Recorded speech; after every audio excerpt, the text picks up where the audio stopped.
What if the most important landmass on Earth wasn't discovered, it was uncovered? What if the ice isn't hiding a wasteland, but a secret someone decided the rest of us were never meant to find? Let's start with a number, 1820. That's the year the record tells us Antarctica was first sighted. First officially cited, they'll clarify if you press them. First documented, first acknowledged. And for most of my life, I took that at face value. Why wouldn't I? It's printed in textbooks, it anchors the timelines. It's one of those facts you absorb in school the same way you absorb everything else, quietly, without friction, without ever asking who decided that was the beginning. But then I started looking more carefully at the dates, and once I did, I couldn't stop. Before we go further, I need to revisit something I covered in the previous video in this series. If you haven't seen it, I'll link it below, because what follows won't land with its full weight without that foundation. In that episode, I examined what mainstream history calls the year without a summer, 1816, the year after Mount Tambora erupted in Indonesia, which, according to the accepted record, blasted enough ash into the upper atmosphere to suppress global temperatures, obliterate harvests across the northern hemisphere, starve livestock from New England to northern Europe, and turn midsummer into something that looked and felt like winter. One volcano, one explosion. That's the explanation they give us. It's clean. It's tidy, the kind of answer that closes the conversation before it starts. But then I started pulling at threads that didn't belong to that story, because here's what the official version quietly leaves out. The uniformity, the breathtaking continent-spanning simultaneity of the collapse. Crop failures weren't scattered across a region, they were everywhere, all at once. Reports of unnatural cold, snow falling in June, skies that turned orange and purple at dusk, those reports didn't cluster near Indonesia. They came from everywhere simultaneously, and it wasn't just environmental. The years that followed 1816 produced a cascade of political ruptures, mass population movements, and what one researcher I encountered described as civilizational amnesia, entire communities that seemed to lose continuity with everything that came before them. In that video, I proposed something that made a lot of you uncomfortable. Good, it should. I proposed that the year without a summer was not a volcanic event, or more precisely, that it may not have been only a volcanic event, that the atmospheric fingerprint of 1816 looked less like ash dispersal and more like something we'd recognize today as a nuclear winter. A sudden, total blackout of the sky, not from a mountain, but from a civilization-ending rupture, a reset, the kind of event that would leave behind not just climate data, but erasure. The kind of event now loosely associated with the hypothesis that before the 19th century there existed a globally connected civilization, architecturally advanced, present across continents, that researchers have provisionally come to call Tartaria. Not an empire in any conventional sense, not a nation with borders you could trace on a map, something harder to define. A presence, a civilization whose fingerprints appear everywhere once you know what you're looking for, in the architecture, the canal systems, the city grids that materialize in the historical record, fully formed, with no construction record, no scaffolding period, none of the messy incremental archaeology that should accompany the birth of a settlement. And then, apparently, it was simply gone. We covered all of that, but there was one detail I kept returning to, one date I kept setting to the side because it felt almost perfectly placed to be coincidence. The year Antarctica was discovered, 1820, 4 years after the year without a summer. Hold that gap in your mind. 4 years, not a generation, not a century. 4 years after what may have been the most catastrophic atmospheric event in recorded human history, an event that, if my earlier analysis holds, may have served as the final act of a global civilizational collapse, an event in which the entire world experienced freezing simultaneously. And then, 4 years later, the most remote, most inaccessible, most sealed and frozen landmass on Earth is suddenly entered into the official record, named, cataloged, claimed, and not by one expedition, by 3 simultaneously. a British crew, an American crew, a Russian crew, all operating independently, we're told, all arriving within months of each other, all in 1820. I'm not going to tell you that's impossible. Expeditions overlap, competition accelerates discovery. I understand the logic, but I want to ask a different kind of question. Not whether it happened the way they say, but why then? Why, after millennia of human civilization, after the Phoenicians, the Greeks, the Romans, the Chinese, every sophisticated maritime culture that ever navigated open water, does the largest landmass south of the equator remain entirely uncharted, undocumented, and unnamed until 4 years after the sky went dark? Why then? Because here's when the official account begins to fracture. The deeper I went into the cartographic record, and I mean deep, into archives that never appear in introductory history courses, the 1820 discovery date began to look less like a beginning and more like a cover story. There are maps, actual surviving historically documented maps that depict Antarctica long before 1820. The Piri Reis map, dated 1513, drawn by an Ottoman admiral who explicitly stated he compiled it from older source maps, maps he never names, maps no one has ever located, shows a southern landmass with a detailed, accurate coastline. Not a vague blob along the margin, not a speculative smear, a charted coastline that when 20th century researchers overlaid it against modern satellite imaging of the subglacial terrain, the actual rock beneath 2 miles of ice, aligned with a precision that no one has adequately explained. The Oronteus Finaeus map from 1531 goes further.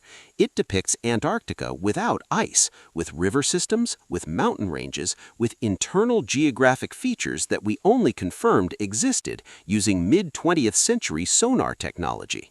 Let me say that again, slowly, because it's easy to read past it. A map drawn in 1531 shows geographic features of Antarctica humanity could not technologically verify until the 1950s. The official explanation collapses almost immediately under the weight of that sentence. The academic response has typically been coincidence, lucky extrapolation, the suggestion that ancient cartographers were simply theorizing about a southern landmass for philosophical reasons, symmetry, geometric balance, the intuition that the north must have a southern counterpart. And maybe that's true. Maybe it is coincidence. But how do you guess a river? How do you guess subglacial mountain ridges? How do you guess a coastline with enough accuracy that it survives comparison to satellite data 5 centuries later?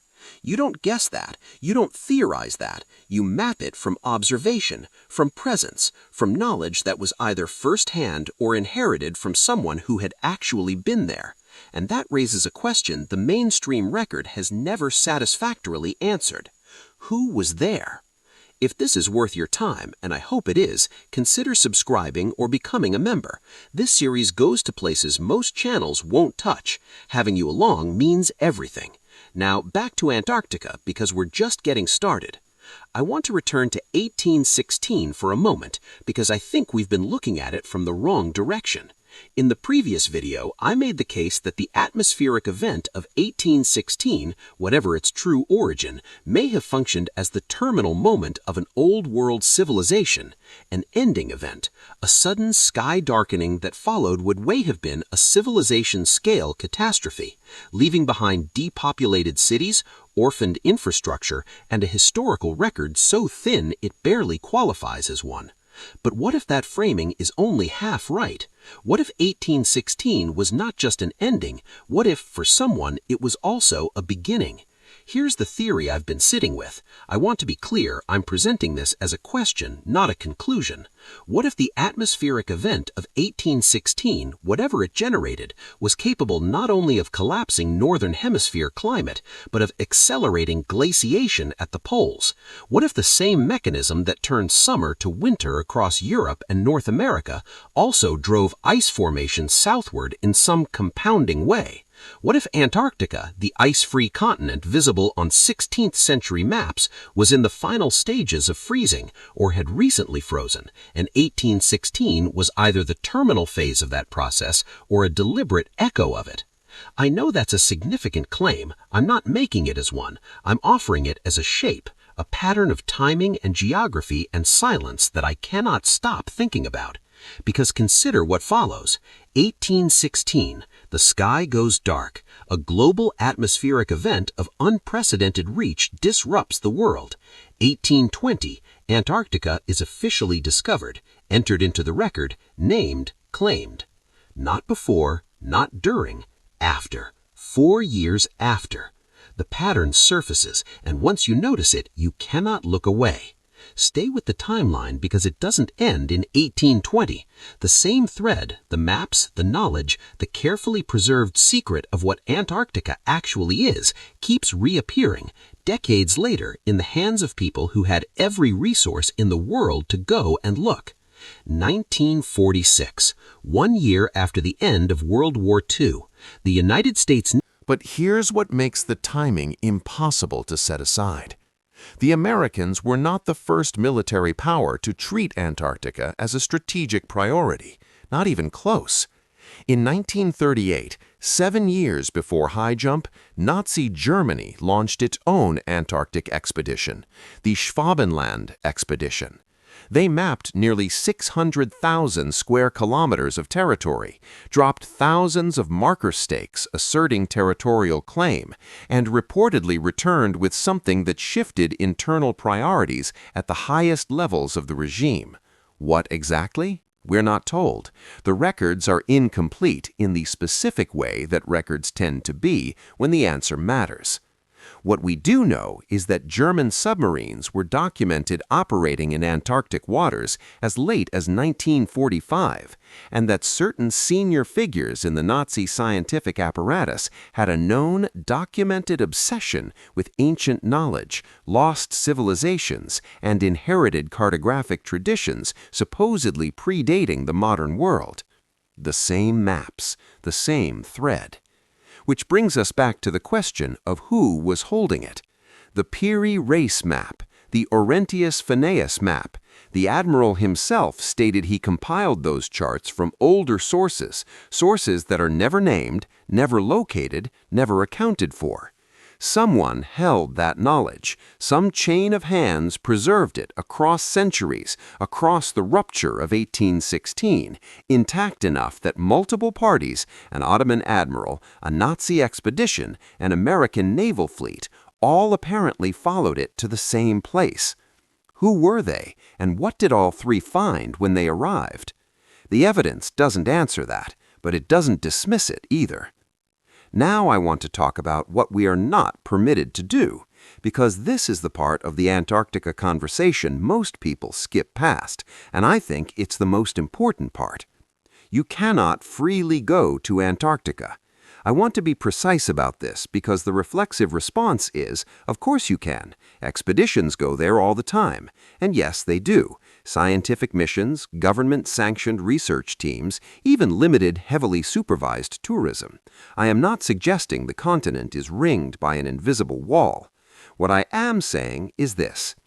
The Antarctic Treaty System, signed in 1959 and now ratified by over 50 nations, designates Antarctica as a scientific preserve and explicitly prohibits military activity, mineral extraction, and nuclear testing on the continent. And in practice, it means that independent, unsupervised exploration of the Antarctic interior is essentially impossible. Not technically illegal, just practically impossible. You need logistical support that only governments and large institutions can provide. You need permissions that are quietly difficult to obtain for anything outside approved research parameters. You need infrastructure that simply does not exist for the independent traveler. The result is that Antarctica is functionally the one place on Earth that an ordinary citizen of the 21st century cannot simply go and look around. And I want to ask, why does that feel normal to us? Every other landmass on this planet, every mountain range, every jungle, every desert can be accessed by a motivated individual with sufficient resources and determination. People summit Everest recreationally. People cross the Sahara alone. People sail to the most remote islands on Earth in small boats with a compass and a will to get there. But Antarctica has a treaty. 50 nations signed it in the same decade that sonar technology first confirmed what was hiding beneath the ice. And we don't find that remarkable. We nod. We accept that the treaty is about science, about peace, about environmental stewardship. Maybe it is, but consider the coordination required. Simultaneous global agreement is extraordinarily rare. Nations disagree about borders, about resources, about ideology, about language, about almost everything. The 20th century was practically defined by national disagreement, except here, except about this. 50 nations, all agreeing, all signing, all holding that position consistently for decades about a frozen continent that officially contains nothing but ice and penguins. What is it about ice and penguins that demands an international treaty? Let me tell you about the architecture problem, because this is where the Tartaria connection stops being abstract. In this series, we've documented, imperfectly, provisionally, but documented, the presence of old-world construction techniques in places they have no business existing. Buildings that appear in the historical record fully complete without construction phases. Civic infrastructure in cities supposedly founded in the early 19th century that would have required decades and resources those young settlements simply did not possess. Cathedrals in frontier towns, elaborate sewer systems in cities that were, according to the official record, wilderness 5 years before the systems were installed. The mud flood evidence, the buried ground floors, the windows that begin below what is now street level because the street level has risen or because something came down and covered what was already there. This pattern repeats across North America, across Europe, across Russia, across South America. It is not regional, it is not isolated, it is global. And every time it surfaces, the official explanation is either dismissal or a kind of casual hand-waving that dissolves under the weight of the actual evidence. The transition periods are missing, the documentation is thin. The workforce that supposedly built these structures is unaccounted for. The supply chains don't exist. The timelines don't work. Something was already there, something built by someone who came before. Now, Antarctica. We know from the cartographic evidence, from the ice-free maps, from the subglacial topography, that Antarctica at some point in historical time was a habitable landmass, not in the geologically distant past, in historical time, recent enough that human beings mapped it, recent enough that those maps survived into the 16th century, copied from even older sources. What was on that continent? What is under 2 miles of ice right now? I'm not telling you there are pyramids beneath the Antarctic ice sheet, though structures in the Ellsworth Mountains have generated genuine academic debate about their geometry. I'm not claiming there's a lost city sealed under the Ross ice shelf. I'm asking something simpler, and I think more important. Why don't we know? Why, in 2025, with ground-penetrating radar capable of imaging geological features thousands of meters below the surface, with satellites that can read a license plate from orbit, with the full technological weight of the most advanced civilization in recorded history pointed at every corner of the Earth, why is the subglacial topography of Antarctica still largely unmapped at high resolution? Why do the gaps in the data concentrate in the interior? Why does the silence persist? The silence, when you start listening for it, is everywhere in this story. No serious mainstream academic treatment of the Piri Reis map in introductory curricula. It's a footnote if it appears at all. No institutional inquiry into the coordination problem of 1820. 3 independent expeditions arriving simultaneously at an undiscovered continent. No convergence, just coincidence. Moving on. No curiosity about the gap between the ice-free maps of the 16th century and the frozen continent we officially documented in the 19th. No explanation how, if the ice accumulated over geological timescales as we're told, human cartographers produced detailed maps of the subglacial terrain in historical time. The silence isn't accidental. Silence on this scale, across these many disciplines, maintained for this long, that's not an absence of evidence. That's a shape. And that shape is pointing at something. I'm not going to tell you what it suggests. I think you already feel it. I want to close with something that has been sitting with me since I first started following this thread.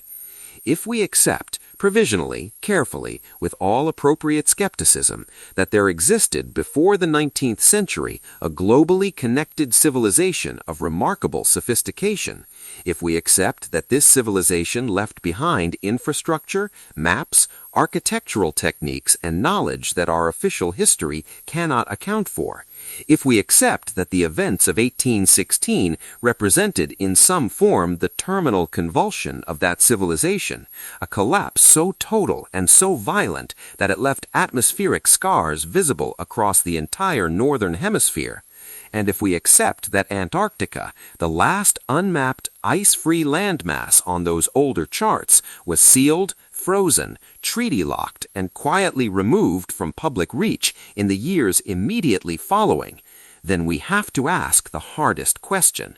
What were they protecting? Not necessarily from us, maybe from time, maybe from chaos, maybe simply from the kind of uncontrolled, uncoordinated discovery that would have happened if anyone with a ship and a burning question could sail south and start digging. What knowledge was stored there? What records? What architecture? What evidence of a civilization that we have been, through some combination of catastrophe, deliberate erasure, and institutional incuriosity, prevented from knowing? I don't have the answer. I want to be